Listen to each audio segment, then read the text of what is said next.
Então, continuando. Geralmente a gente faz um fechamento sobre essas impressões. O fechamento vai ser uma impressão formada do recém-conhecido. Fala muito do próprio percebedor. Então, por exemplo, se a gente faz um fechamento, se eu faço um fechamento de que toda moça que eu vejo de short curto, ela é oferecida, então vai falar muito de mim.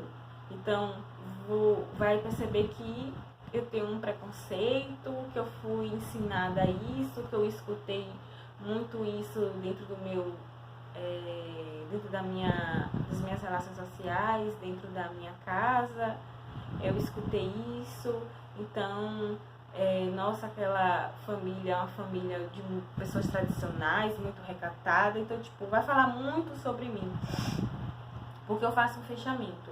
Eu olho para a pessoa com short curto e automaticamente eu fecho que ela é oferecida. Então, é a formação das impressões das coisas, das situações, das pessoas. Geralmente, a gente tende a fechar algo logo de imediato. E geralmente essa primeira formação que temos das pessoas, da primeira impressão, geralmente ela é muito duradoura. Ela pode no decorrer ser algo que venha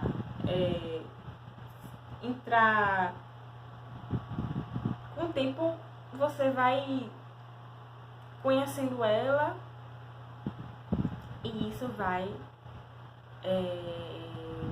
eliminando da sua mente, do que você pensava dela. Então, eu me aproximo dessa pessoa que é de short curto, e aí, de repente, quando eu vou me aproximando, eu percebo que, tipo, ela é uma pessoa tímida. Ela usa porque ela gosta, porque ela tem individualidade, ela usa o que ela quer, né? Mas é uma pessoa tímida, não é nada oferecida. Muitas vezes não tem até uma vivência de relacionamentos que faz com que ela se iniba bastante e não queira se aproximar de ninguém. Então, e aí aos poucos eu desfaço essa crença que eu tinha antes daquela pessoa. Então eu vou colocar imagens para vocês entenderem um pouco sobre o que é fechamento. Não tem aquelas imagens na qual a gente olha e a gente vê dois tipos de imagem. Então, por exemplo, vocês vão ver tipo uma árvore que eu coloquei ali. Aí o desenho da árvore você vê tanto a árvore como a imagem de um macaco e de um leopardo.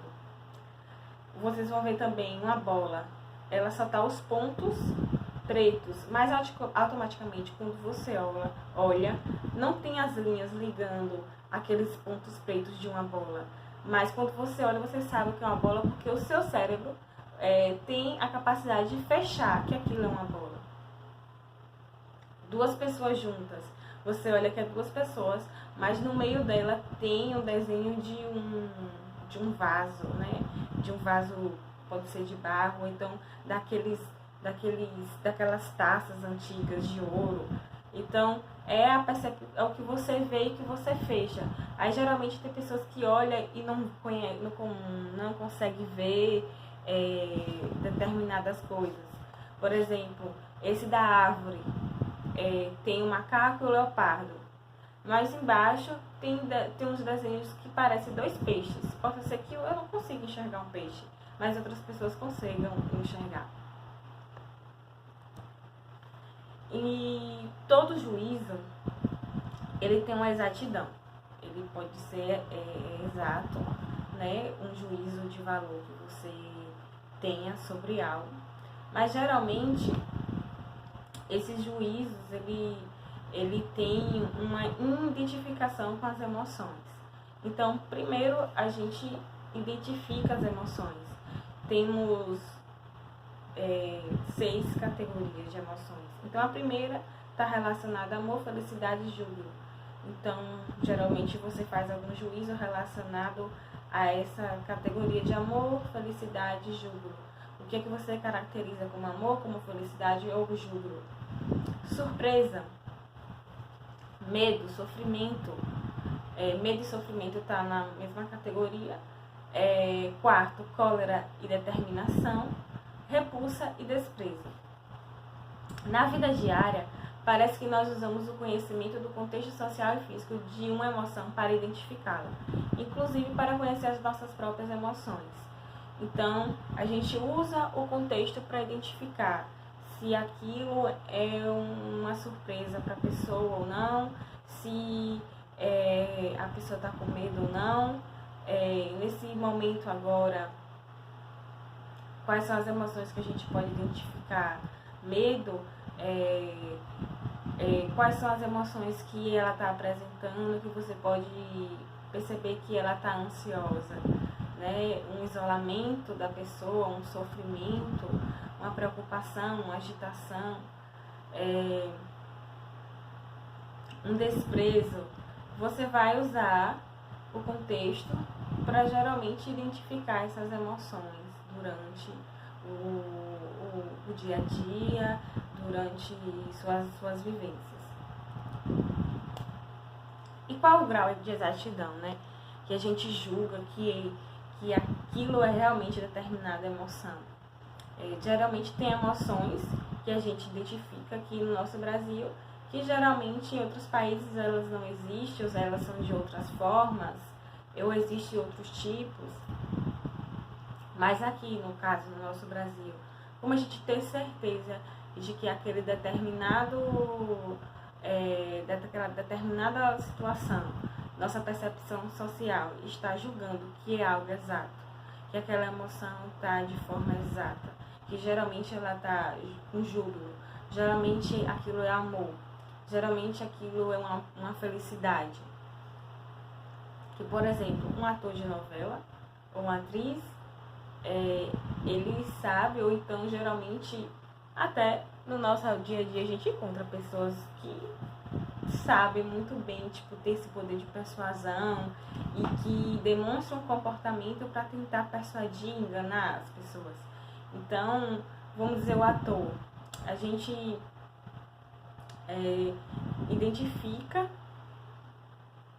aquele momento que ele tá ali, a gente sabe, que é um momento de sofrimento, de dor, mas no nosso cotidiano a gente sabe discernir se aquilo realmente é um juízo, ou a gente tem exatidão naquilo, aquilo é verdadeiro ou não, né? Porque existe o ator de novela e os atores, na verdade. Então, nós temos uma posição no mundo, na verdade. E geralmente a gente pode encontrar pessoas que estejam realmente atuando, né? Ou pessoas que realmente são verdadeiras nos seus sentimentos. Então, haverá uma expressão universal para a mesma emoção? Será que a forma que eu expresso minhas emoções é a mesma de vocês, por exemplo?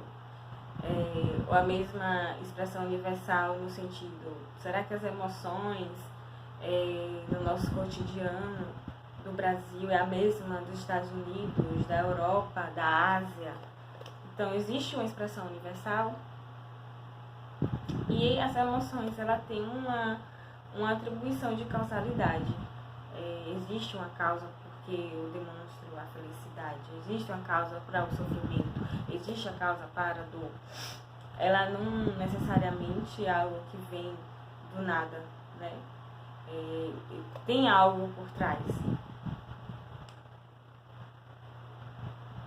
As circunstâncias, ela vai possibilitar a gente julgar a respeito das causas do comportamento. Então, as circunstâncias vão fazer a gente julgar aquela determinada emoção, o comportamento da pessoa. E outra, algo que pode influenciar como erro na questão da observação, é o estado do observador. Então, se eu vou fazer um atendimento, eu visualizo isso muito na clínica. E geralmente naquele dia eu, como psicoterapeuta, não estou bem, qual vai ser minha percepção da pessoa? Será que eu vou ter uma percepção para aquilo que ela vai me apresentar? As emoções dela? Será que não vai influenciar? Geralmente a gente tem que ter esse cuidado de como estamos. Por isso que precisamos fazer o nosso trabalho individual, psicoterapêutico. Para que nossas coisas, nossas crequinhas que nós temos também, não venham influenciar no nosso olhar, na nossa percepção do outro. Da mesma forma, se a gente for trabalhar em grupo, trabalhar com outros profissionais e outros. Nossas necessidades, sentimentos, expectativas influenciam em determinadas circunstâncias. Então, a necessidade, como eu estou, né? Aí é que entra novamente o estado do observador, aquilo que eu sou, como eu estou naquele determinado dia. Então, qual é a minha necessidade, quais os sentimentos que estão ali, minhas expectativas, elas influenciam. Então, em um relacionamento, minhas necessidades, sentimentos e expectativas, elas vão influenciar no meu comportamento, né? E na minha percepção das coisas. Por exemplo, quando você vê uma situação de você tem um namorado e você vê ele conversando com alguém, ou você tem uma namorada e vê ela conversando com alguém. Como você está ali naquele momento vai influenciar no seu estado de observador, nas suas expectativas sobre aquilo, nos seus sentimentos. E vai influenciar do seu comportamento. Então, sentimentos, intenções e valores. Sensível ao seu estado emocional. Então, ou seja, vai influenciar no seu estado emocional, os seus valores. Muitas vezes ele vai ser influenciado pelo como você está emocionalmente. Os seus sentimentos vão influenciar no seu emocional. Então, eu coloquei alguns exemplos, só para a gente tentar visualizar isso. Achei uns exemplos no WhatsApp com o corretor. Geralmente o corretor tem a mania de a gente escrever uma palavra e ela mandar outra. E isso às vezes vai causar um transtorno, né? Aí a pessoa diz assim, tô rebolando no Iguatemi. Aí a pessoa vai e bota trabalhando, aquela estrelinha, dizendo que no lugar de rebolando era pra estar trabalhando. Aí a pessoa se acaba de rir, aí a pessoa brinca, tá rebolando no Iguatemi, né, danada? Então, essa situação se tornou engraçada. Se você também tiver intimidade com a pessoa, se torna engraçada. Mas às vezes, vai que seja uma pessoa que você não tem intimidade nenhuma, que você entra, por exemplo, um professor, você manda uma mensagem para um professor seu, perguntando alguma coisa, e de repente o corretor manda outra palavra. Então você fica meio até constrangido e às vezes se você não perceber que mandou errado, que o corretor mandou isso, então pode causar uma impressão de você de outra forma. Então é uma forma de exemplificar as situações, de como algo que aconteceu pode trazer pra gente uma percepção do que talvez não é nada do que a gente esteja pensando. Aí tem outros exemplos que eu deixei aí nos slides para vocês.